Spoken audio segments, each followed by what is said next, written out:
Hey everyone, I'm in Phoenix, Arizona this week at the Top Rep Sales Training Seminar. It's been a great couple of days with some of my favorite people. Got to see Brian Gottlieb, spend some time listening to him talk about leadership yesterday, which was amazing. Chuck Toki, who's a good friend of mine, and we partner on some endeavors as well. Got to see him, and a lot of my clients are here, so it was great to get to see everybody. But one of the things that we went over this morning when I was speaking was, why is appointment setting even so important? Like, why this importance that we place on the person that's setting the appointments for our team?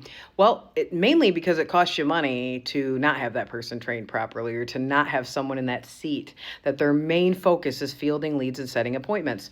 Well, I went over the 3 ways it's costing us money. Number 1, it is costing us in our NSLI, our net sale per lead issued.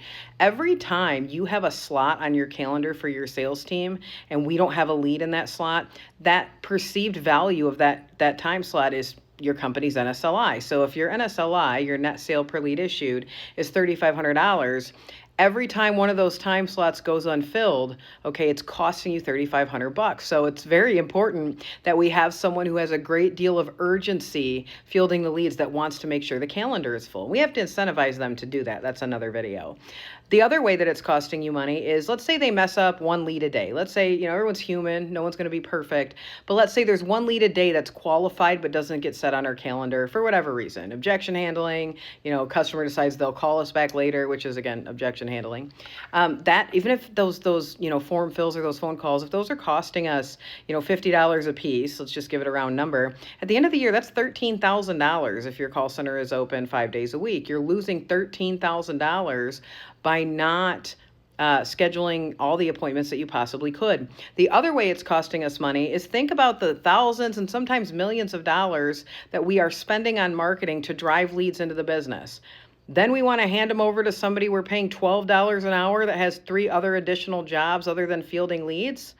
Okay, well, that's thousands and sometimes $1 million worth of assets. And we're just going to say, oh, sorry, secretary, if you could just field the leads on top of doing the bookkeeping and on top of scheduling installs and on top of doing all these other things.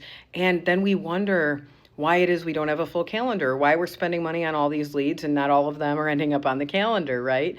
And so we have to think about, that first impression. That's so, so important. And on top of it being so important, it's costing us money to do it the wrong way. So get some training for your appointment setters. Make sure they are equipped to handle how much is this going to cost over the phone. Make sure they are equipped to point to the appointment as the solution to that problem, and you will have great success in our industry. The other good news is, it's only important if you want to grow.